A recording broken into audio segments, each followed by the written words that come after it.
Half cup ছোলার ডাল আর half cup মটর ডাল একটা বাটির মধ্যে নিয়ে আমি 2 থেকে 3 ঘন্টা জলে ভিজিয়ে রেখে দিয়েছিলাম। এই ভেজানো ডালের মধ্যে আমি এখন অ্যাড করছি একটা কাঁচা লঙ্কা আর কিছুটা আদা।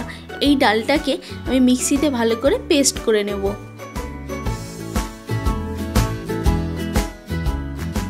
কড়াইটাকে ভালো করে গরম করে নিয়েছি। এখন আমি এই কড়াইয়ের মধ্যে দিয়ে দিচ্ছি 2 চামচ তেল।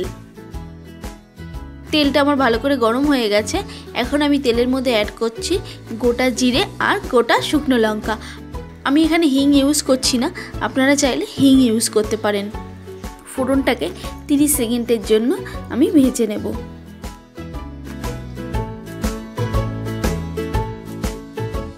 এখন আমি ডাল বাটাটা অ্যাড করছি।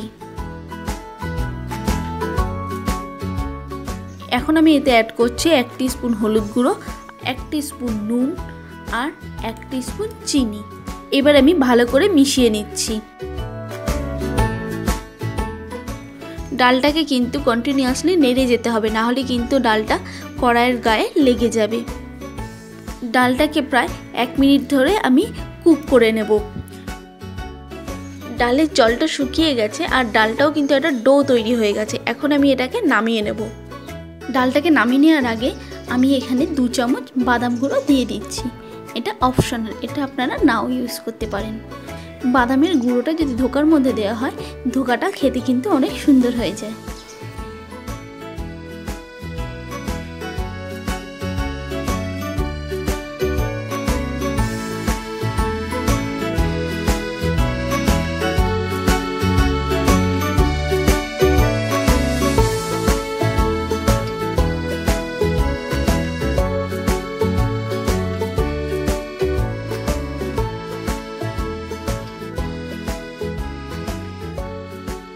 থালার মধ্যে কিছুটা তেল দিয়ে নিলাম। এখন আমি এই তেলটাকে একটা ব্রাশ দিয়ে বা হাতের সাহায্যে থালার মধ্যে পুরো স্প্রেড করে দেব।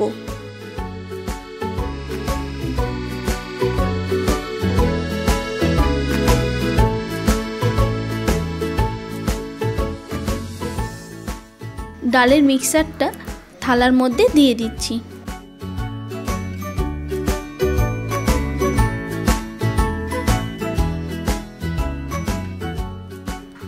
ডালের মিক্সারটাকে খুন্তির সাহায্যে বা হাতের সাহায্যে সুন্দর একটা স্কোয়ার শেপ দিয়ে দিতে হবে।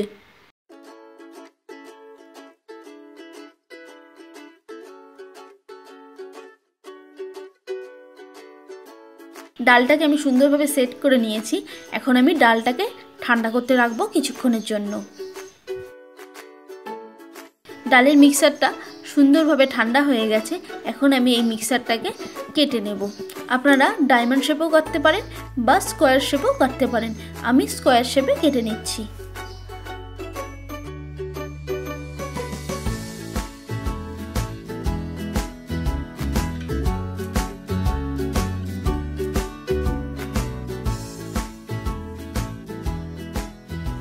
গরম তেলের মধ্যে ধোকাগুলো আমি একে একে দিয়ে দেব।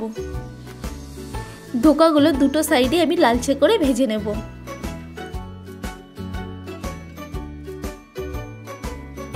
ধোকাগুলো আমার লালচে করে ভাজা হয়ে গেছে। এখন আমি ধোকাগুলোকে তুলে নিচ্ছি।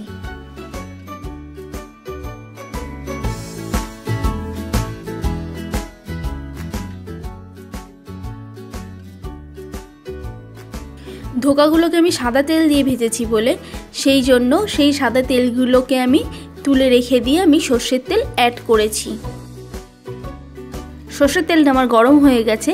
এখন আমি অ্যাড করছি 2টো তেজপাতা আর গোটা গরম মশলা। আপনারা চাইলে এখানে অল্প হিংও ইউজ করতে পারেন। ডুমো ডুমো করে কেটে রাখা আলুগুলো অ্যাড করে দিচ্ছি। আলুর মধ্যে অল্প নুন আর অল্প হলুদ দিয়ে আলুটাকে ভালো করে ভেজে নেব।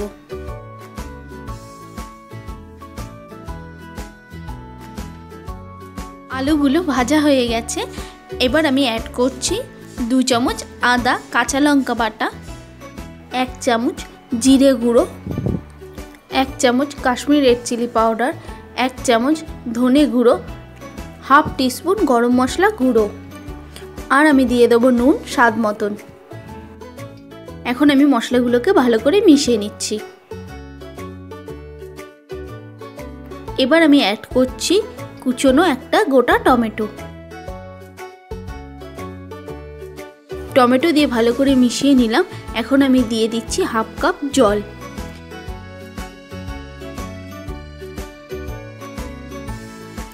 জল দিয়ে ভালো করে মিশিয়ে এবার আমি ঢাকাটা দিয়ে দিচ্ছি। ঢাকা দিয়ে রান্না করব কিছুক্ষণ। মশলাটার গায়ে থেকে তেল বেরিয়ে এসেছে, আমার কষানোটা হয়ে গেছে। মশলাটাকে আমি ভালো করে নেড়ে নিচ্ছি।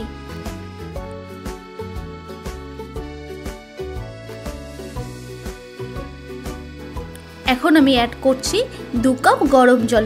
গরম জলের বদলে ঠান্ডা জলও আপনারা ইউজ করতে পারেন।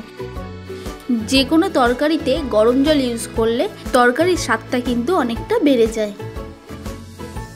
এবার আমি অ্যাড করছি 1 টিস্পুন চিনি। চিনি দিয়ে ভালো করে মিশিয়ে নিয়ে ঢাকা দিয়ে রান্না করব কিছুক্ষণ।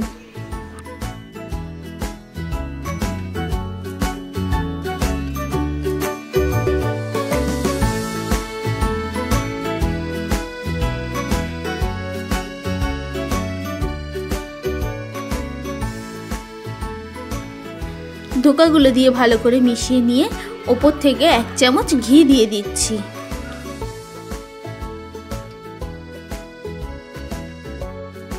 আপনাদের যদি মনে হয় আপনারা ওপর থেকে গরম মশলা গুঁড়ো দিয়ে দিতে পারেন। আমি গরম মশলা গুঁড়ো কষানোর সময় দিয়েছি বলে এখন আর আমি ইউজ করছি না। আমার ধোকার ডালনাটা কমপ্লিট হয়ে গেছে। এখন আমি এটাকে সার্ভ করব। ধোকার ডালনা সার্ভ করবেন পোলাও, ভাত বা রুটির সঙ্গে।